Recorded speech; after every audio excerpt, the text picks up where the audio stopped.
It was a quiet, almost peaceful morning when everything changed. The smell of freshly brewed coffee filled the kitchen, and my 1-year-old daughter, Emma, babbled cheerfully in her high chair, unaware that our world was about to be turned upside down. I had just settled in with my coffee when my phone buzzed with a notification. It was an email from David. I hadn't expected anything strange. We had been married for 12 years, and though things had been a bit tense recently, nothing in the last few weeks had indicated what I was about to read. But as I opened the email, I felt my heart drop. The subject line read simply, "I'm done." I stared at the screen, my pulse quickening. It wasn't the first time we'd had difficulties, but this was different. The email itself was brief, almost cold in its simplicity. "I'm leaving. This is over. The house is sold, and I'm moving on with Amber. My lawyer will send over the divorce papers. Don't bother fighting it. The deed is in my name." I couldn't breathe. My head spun as I read the words over and over again. There was a photo attached to the email. David, my husband of 12 years, standing with a younger woman, his arms wrapped around her, their smiles wide and carefree.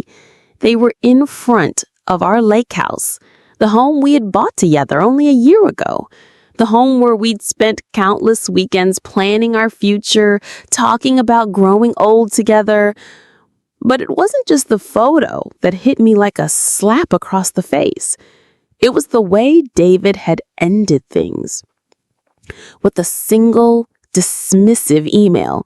No discussion, no attempt to explain himself, no conversation.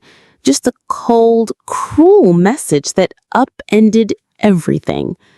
I looked at Emma, her tiny hands clapping as she played with her breakfast, completely unaware of the storm that had just entered our lives. My hands trembled as I set my phone down, but I forced myself to stay calm. The first wave of emotion, shock, anger, hurt, but something else began to emerge. It was a quiet, simmering determination. David thought this was his final move. He thought that by sending me this email, by making such a decisive break, he could crush me. What he didn't know was that he had underestimated me. He thought I was just the supportive wife who would put her dreams on hold to build his business empire, while mine was just a hobby. I reached for my phone again, and without hesitation, I typed a response. 2 simple sentences. "Thanks for the heads up. Better check the paperwork carefully." I hit send, and then, without another word, I blocked him from my contacts. He had no idea what he was walking into. I leaned back in my chair and took a slow breath, looking out the window. The morning sunlight filtered through the blinds, casting a warm glow across the room. My life, my marriage, had just been flipped upside down. But I knew this was far from the end. This was my wake-up call, my moment to stand up for myself and take control. I'd spent too long accommodating his dreams, his career, while mine had been pushed to the background, and I had let it happen. But no more. David might have walked away with his new life, his young lover, and his bright future ahead of him, but he was going to learn that I wasn't just some passive bystander in my own life anymore. I took another deep breath, my mind already racing. I had a plan, and it was time to set it in motion. The first step, protect what was mine. The house, my business, and most importantly, Emma's future. But David had made one fatal mistake. He hadn't bothered to look closely at the fine print, at the details that had been carefully put in place. As I turned back to Emma, her innocent face full of joy and light, I realized that I wasn't just fighting for me anymore. I was fighting for her future, and for everything I had worked so hard to build. David thought this would break me, but I wasn't going down without a fight. The morning after I received David's email, I woke up early, the sound of birds chirping outside my window barely breaking through the weight of the events that had transpired the night before. Emma was still asleep, and the house, once full of the chaotic energy of our family, felt unusually quiet. I didn't know what was coming next, but I knew one thing for certain. I wasn't going to let David's betrayal destroy me. I had spent years building my handcrafted jewelry business, from a small side hustle to a successful online store that now shipped internationally. It wasn't just about the income, though, of course, the business had provided for me and Emra. It was about the independence, the pride, and the satisfaction of seeing my creations being worn by people all over the world. The thing David had never understood, the thing he had always dismissed as my little hobby, was the very thing that was going to save me. I sat at my kitchen table, sipping my coffee, and began to think about my options. My first priority was protecting Emma. David had always been financially irresponsible, and with the transfer of funds I'd seen in our joint accounts over the past months, I knew I couldn't afford to wait any longer to get everything in order. The house, the jewelry business, and most importantly, Emma's future had to be secured. I picked up my phone and dialed Sarah. Sarah was my best friend and, as luck would have it, a highly respected divorce attorney who had helped me navigate the small legal hurdles of owning a growing business over the years. But today, I needed her more than ever. "I need your help," I said as soon as she picked up, my voice calm but steady.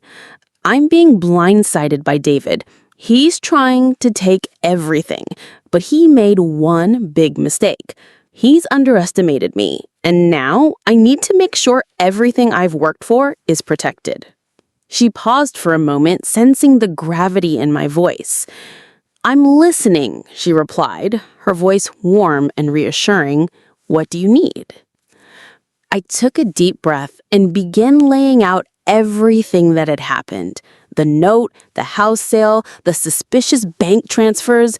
I explained how I had suspected something for months, but now the pieces were all falling into place.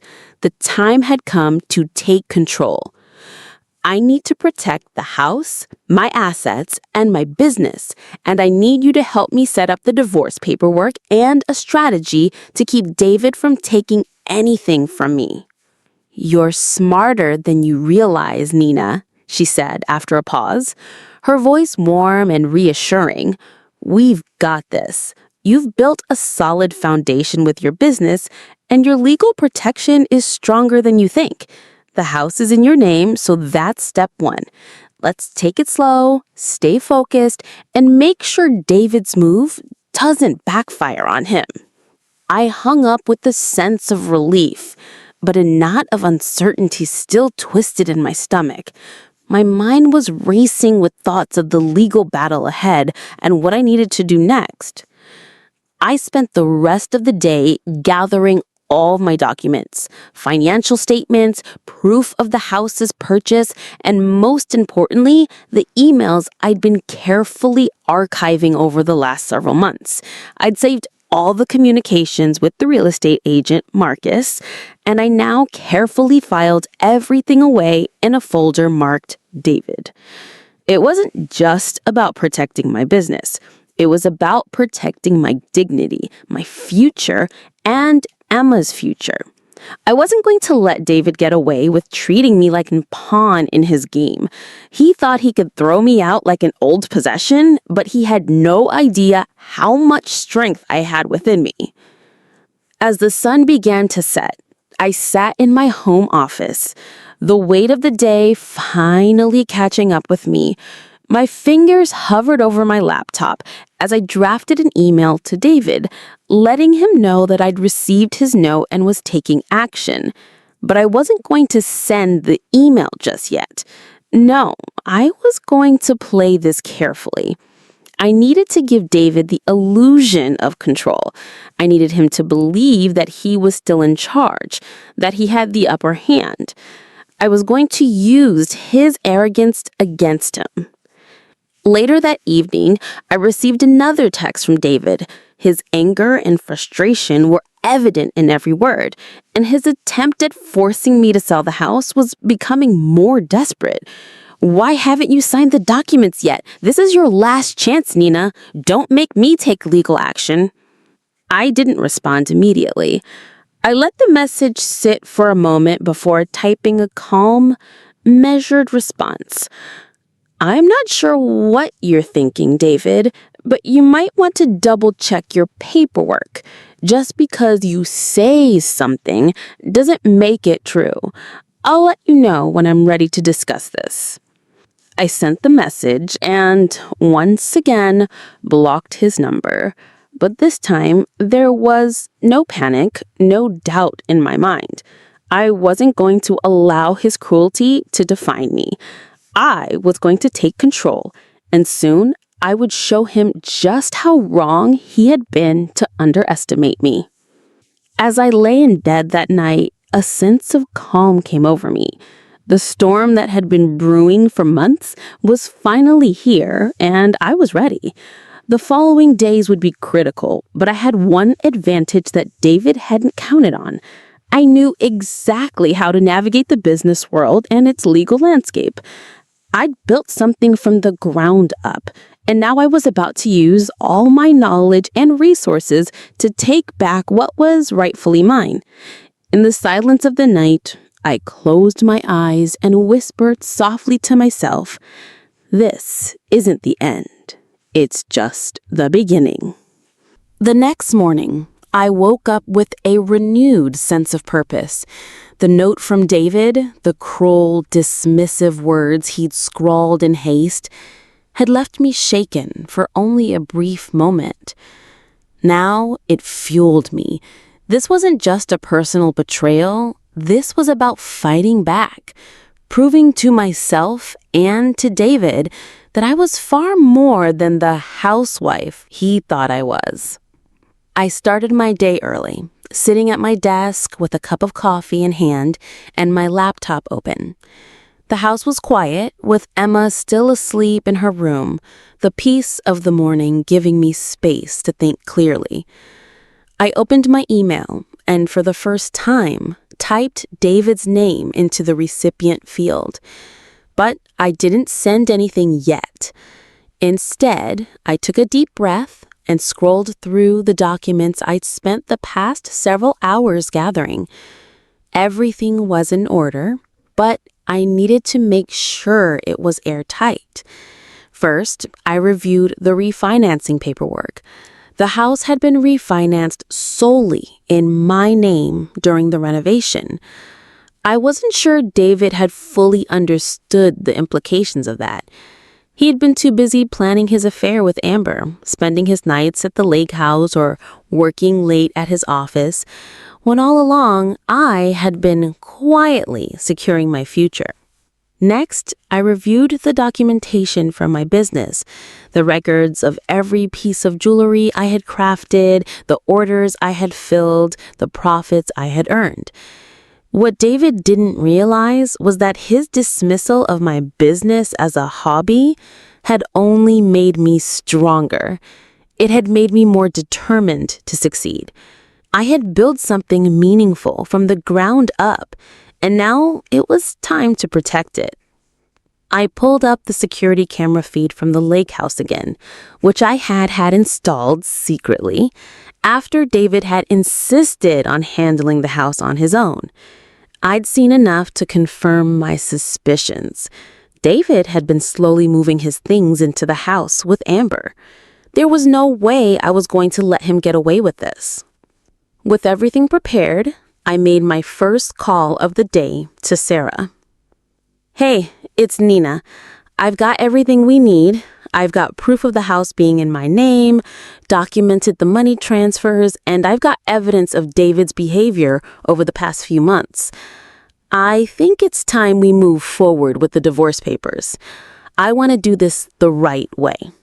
Sarah was quiet for a moment, letting the weight of the situation sink in.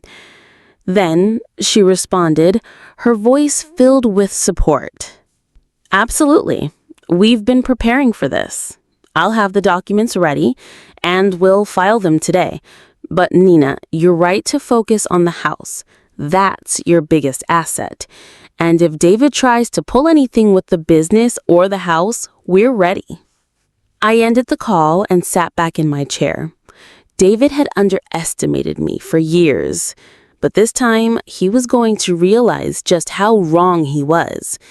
This wasn't just about a marriage falling apart. This was about standing up for everything I'd worked for and for Emma's future. The rest of the morning passed in a blur as I finalized my preparations. I reached out to my lawyer, Marcus, the real estate agent I'd worked with during the refinancing.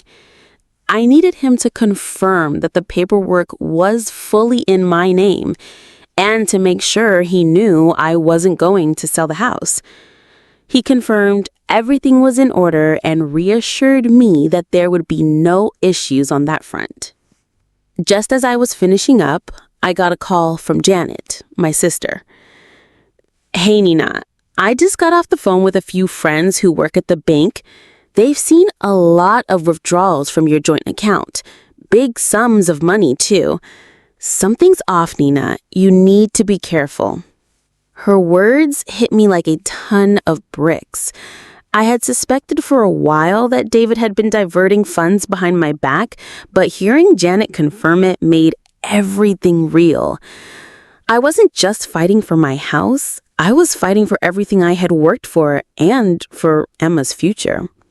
Thanks, Janet, I said, my voice tight. I've got everything in hand. I've already contacted my lawyer.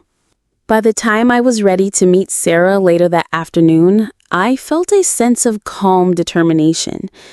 This wasn't going to be easy, but I had all the tools I needed to protect myself. I gathered the necessary documents, my business profits, the house deed, the email exchanges with David, and placed them in a file. When Sarah arrived, she immediately saw how prepared I was. You've done an excellent job, Nina. The evidence is solid. Now, let's file these divorce papers. We'll make sure David knows we mean business. I nodded, my heart beating a little faster. For the first time, I wasn't worried about what David would do. I wasn't going to let him control the narrative anymore. This was my turn to take control of my own life. Later that evening, as I sat at my desk finalizing some jewelry orders, I received a text from David. It was short, to the point, and full of arrogance. You've got 24 hours to leave the house. The sale's going through. I've already called the bank. The house is mine now. His message had no effect on me.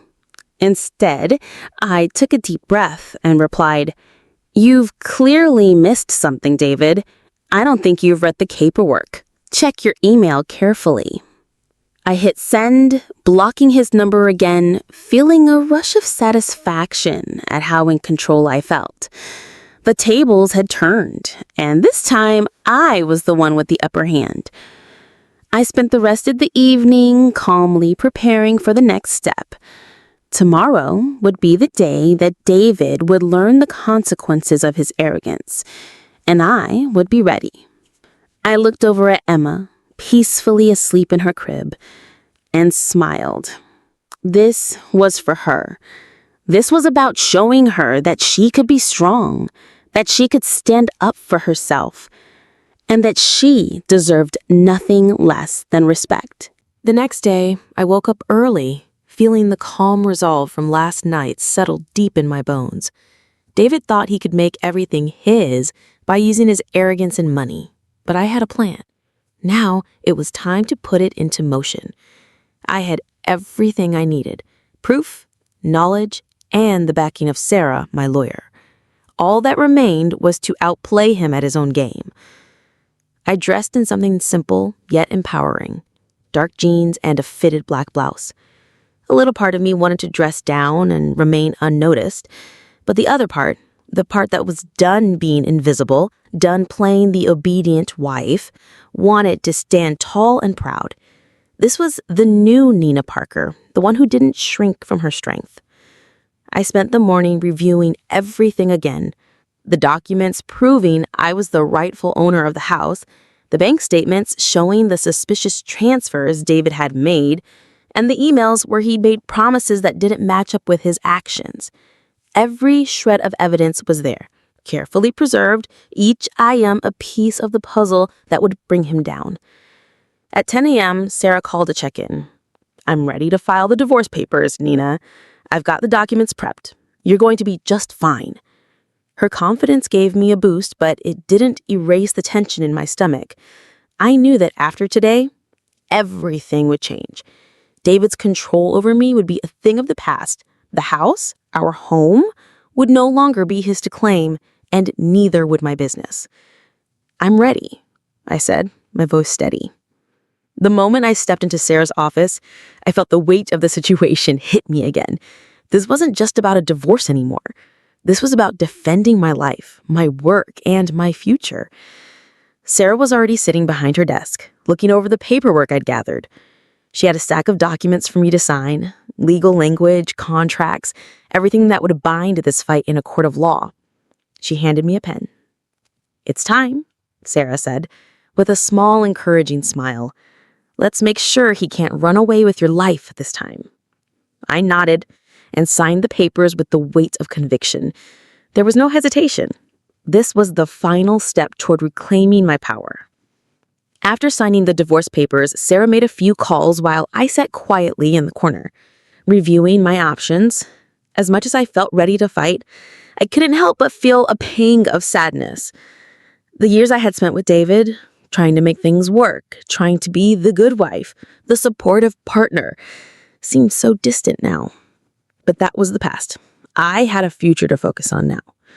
Around noon, Sarah finished her calls and stood up from her desk, her face serious, but full of assurance. "It's time," she said, locking eyes with me. "We're sending the paperwork over to the court. This is happening today." I sat up, taking a deep breath, and nodded. The finality of the decision hung in the air like a dense fog. But I didn't feel fear. I felt clarity. By mid-afternoon, my phone buzzed with a text from David. His messages had been a series of angry demands and empty threats for the past few days. But this one was different. It was more calculated. "I'm calling the bank to make sure everything goes through with the house. You don't want to make this harder than it has to be. Let me know if you want to avoid a bigger mess."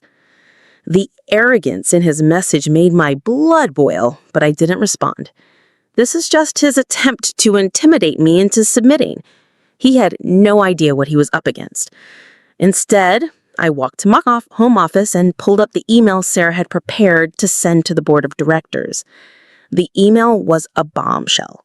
It outlined David's betrayal, his financial misconduct, and even included the security footage of him taking items from the lake house, the property he had tried to sell without my consent.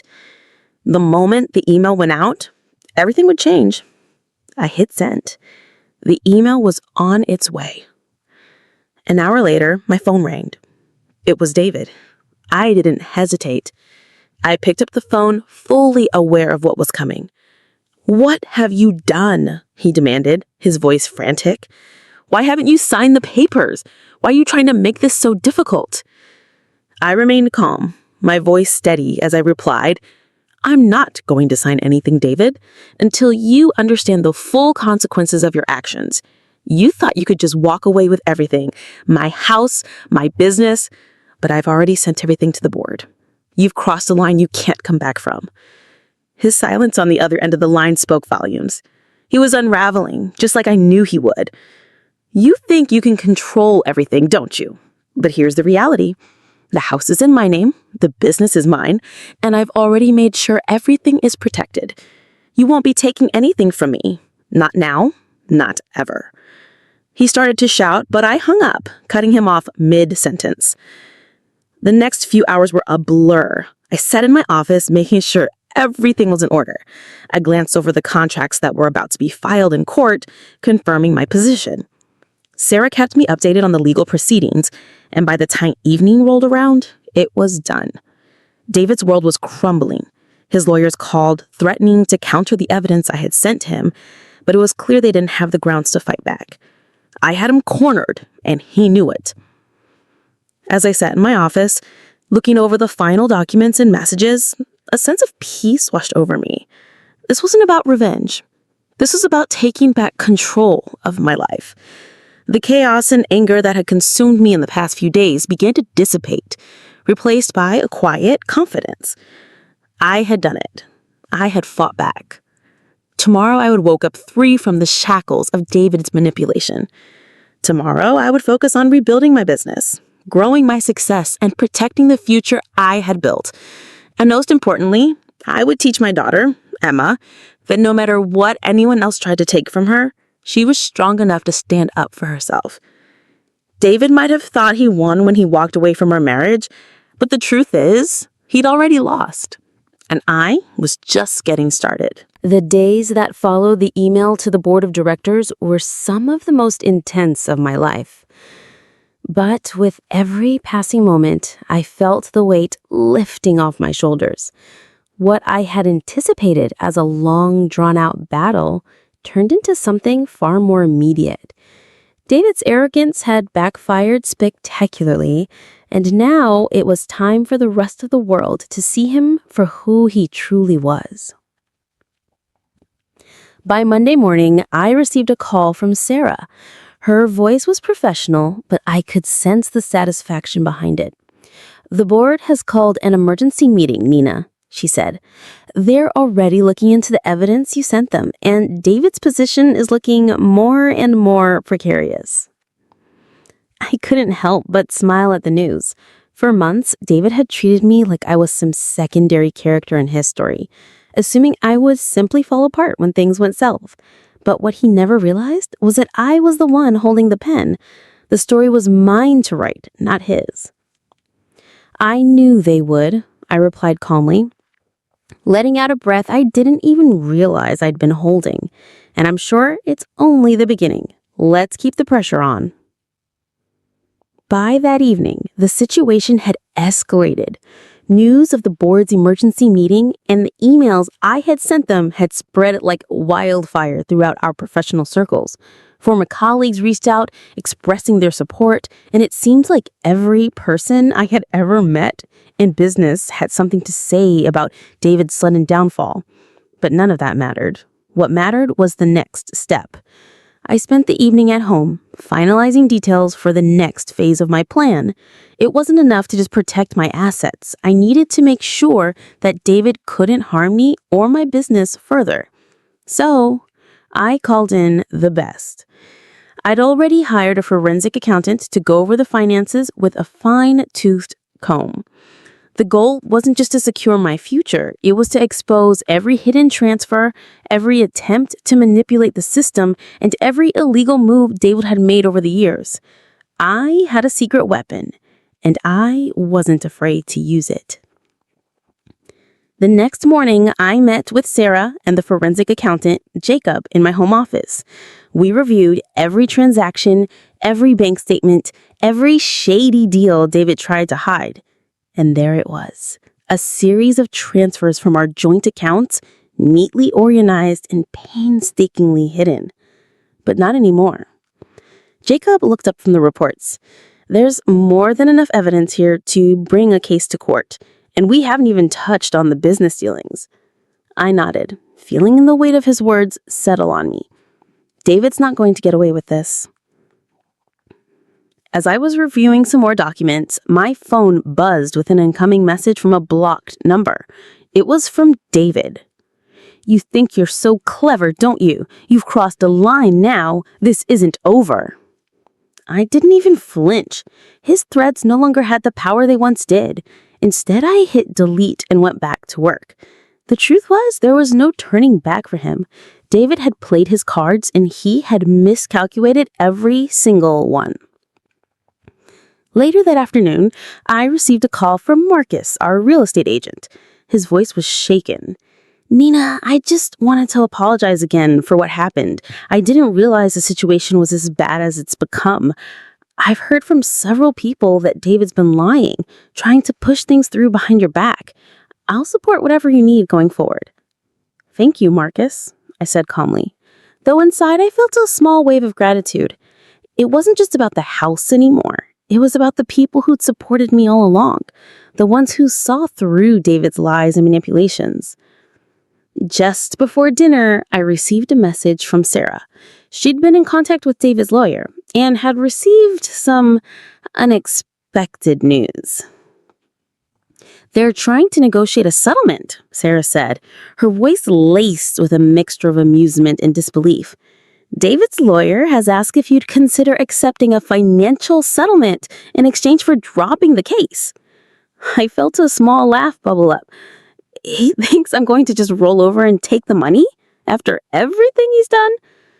No, Sarah said firmly. I told them you'd never settle. You're in the driver's seat here, Nina. That's when I knew it was over for David. He had nothing left to threaten me with. His game was up. The following week was a blur of phone calls, legal meetings, and paperwork, but all of it was moving in my favor. The forensic accountant's findings had been added to the evidence Sarah was compiling for the court, and David's lawyer had become increasingly less confident. He stopped calling me directly and began sending his messages through intermediaries, trying to negotiate a lesser settlement, trying to figure out what he could salvage from the wreckage of his own making. I sat down with Sarah one evening as she reviewed the latest legal documents. "This is it," she said, her eyes gleaming with satisfaction. "We've got everything we need. Once this is filed, there's no way David can wiggle out of this." The feeling of finality washed over me. I hadn't just survived David's betrayal. I was thriving. My business, once dismissed as a hobby, was now a full-fledged empire. I was making moves to expand into new markets, to teach others how to take control of their futures the way I had. The final court hearing was scheduled for 2 weeks later, but by the time that day arrived, the damage had already been done. David's legal team had attempted one last-ditch effort to salvage his reputation, but they were too late. The public had already heard the story, and David's once impressive career was unraveling. At the court, I walked in with my head high, knowing I was on the right side of this fight. By the time the judge ruled in my favor, everything that David had tried to take from me, my house, my business, my dignity, was mine again. The victory in court was a turning point, but it was just the beginning. The day I left the courthouse, I didn't feel the immediate rush of triumph that I had expected.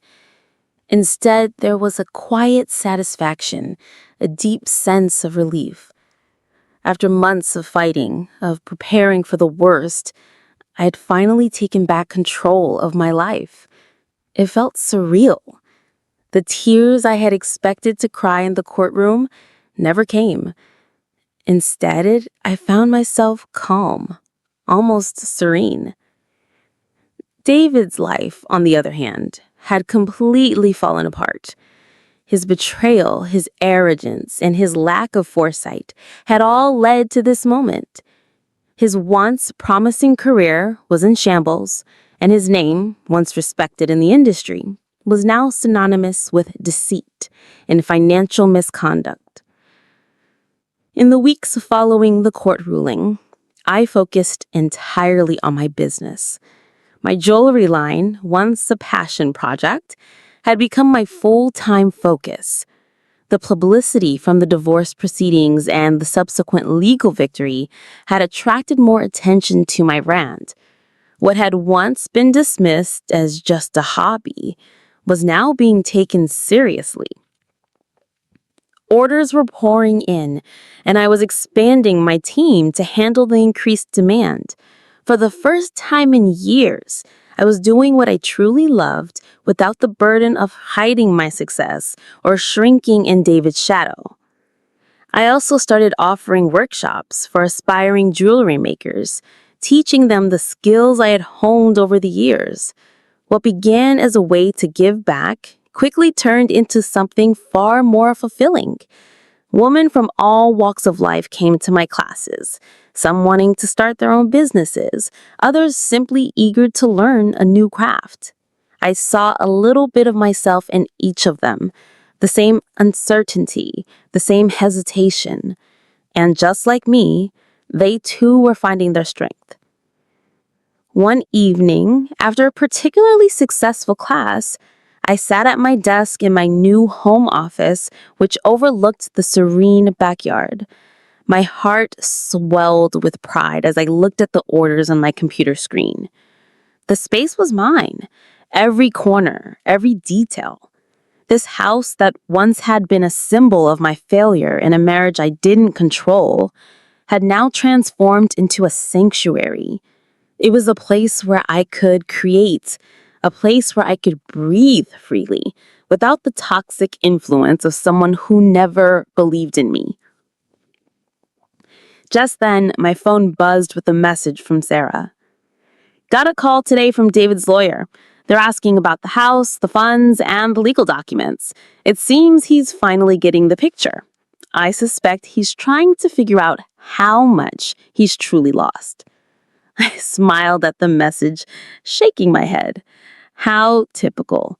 After everything, he was still trying to figure out how he could salvage his losses. I tell him to contact my lawyer from now on. I'm done with him, I typed back. The months that followed were transformative in every sense. I doubled down on my business, launching a new collection that sold out within days. I hired a marketing team and began shipping internationally. The more I grew, the more I felt a shift within myself. The person I had been with David was a distant memory, someone who was always apologizing, always compromising, always looking for validation from someone who couldn't see her worth. The woman I was becoming now stood firmly in her power. I also found that I wasn't just creating jewelry, I was creating a community. Women came to me for advice, inspiration, and guidance, and I gave it freely. Many of them had been in situations like mine, marriages that stifled them, careers that were put on hold, dreams that were dismissed. And here they were rebuilding just like me. But the real turning point came when I was invited to speak at a women's entrepreneurship conference in New York City. The invitation came as a shock, but when I read it, I realized how far I had come. It wasn't just about the business anymore. It was about sharing my story. I wasn't just selling jewelry. I was selling the idea that women could reclaim their power, their dreams, and their futures. As I stood backstage before my speech, waiting for my turn, I couldn't help but reflect on how far I had come. From the devastated woman who had read that cruel note on her kitchen counter, to the woman now standing at the threshold of her new life. It had been a long road, filled with moments of doubt, but I'd reached this point on my own terms.